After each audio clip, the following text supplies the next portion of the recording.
विद्यार्थी मित्रांनो, इयत्ता 10वीचं आपल्याला आज सराव संच 2.5 मधलं प्रश्न 5 नंबरचा हा आपल्याला बघायचा. तर बघा, x वर्ग वजा 4kx प्लस k प्लस 3 बरोबर 0 या वर्ग समीकरणांच्या मुळांची बेरीज ही त्यांच्या गुणाकाराच्या दुप्पट आहे असं आपल्याला दिलेलं आहे. तर k ची आपल्याला किंमत काढायची. तर मग आता k ची किंमत काढण्यासाठी अगोदर आपल्याला काय करावं लागेल, आपल्याकडे वर्ग समीकरण आहे x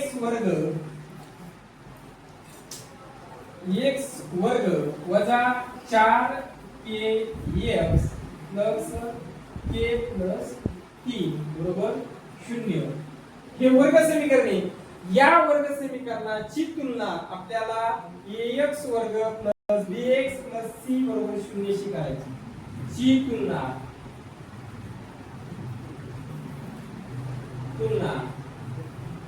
ax वर्ग प्लस bx प्लस c बरोबर 0 शी.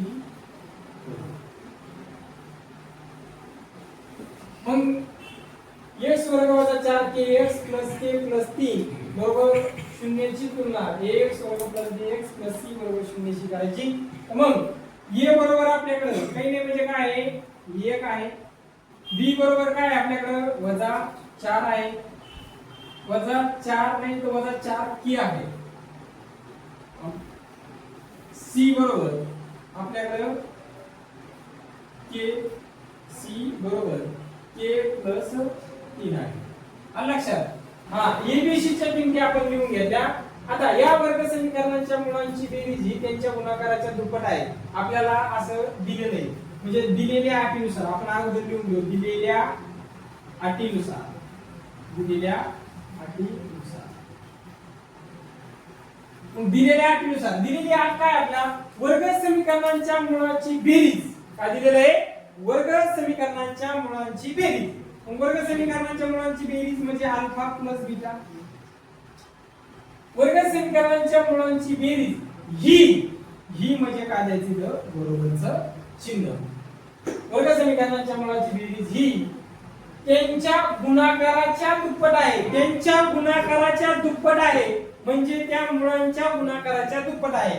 म्हणजे 2 गुणिला अल्फा इंटू बीटा म्हणजे त्यांच्या गुणाकाराच्या म्हणजे त्या जे मुळे आहे अल्फा इंटू बीटा यांच्या गुणाकाराच्या दुप्पट हा वर्ग समीकरणाच्या मुळांची बेरीज आहे असं आपल्याला या प्रश्नामध्ये दिलेलं आहे.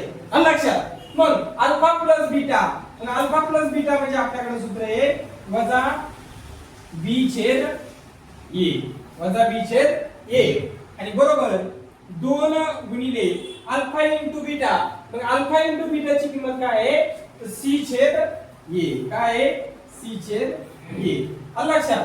मग याच्यावरून आपल्याला वजा b छेद a वजा b हा a इकडे भागाकारात आहे, इकडे आल्याच्या नंतर पुढे जाणार गुणाकारात. म्हणजे इथं काय राहणार 2 गुणिला c छेद a गुणिला a. मग याच्यावरून आपल्याला असं काढलं हा a काय होतो पट होतो. हा a काय होतो पट होणार.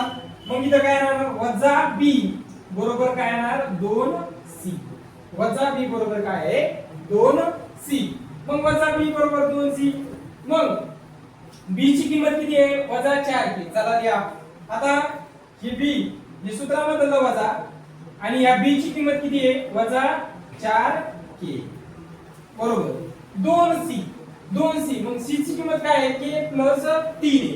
मग तिथं 2 आहे, 2 कंसात टाकावं लागणार आपल्याला इथं k प्लस 3. लक्षात? मग वजा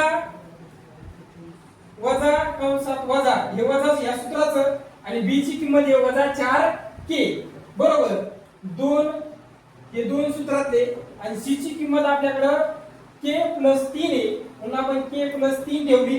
आता वजा गुणिले वजा इथं काय होणार प्लस 4k. काय होणार प्लस 4k बरोबर. ह्या 2 ना याला गुणा लागणार आपल्याला. लक्षात? मग 2 ना जर केला म्हणलं 2 गुणिला के 2k. काय येतं 2k.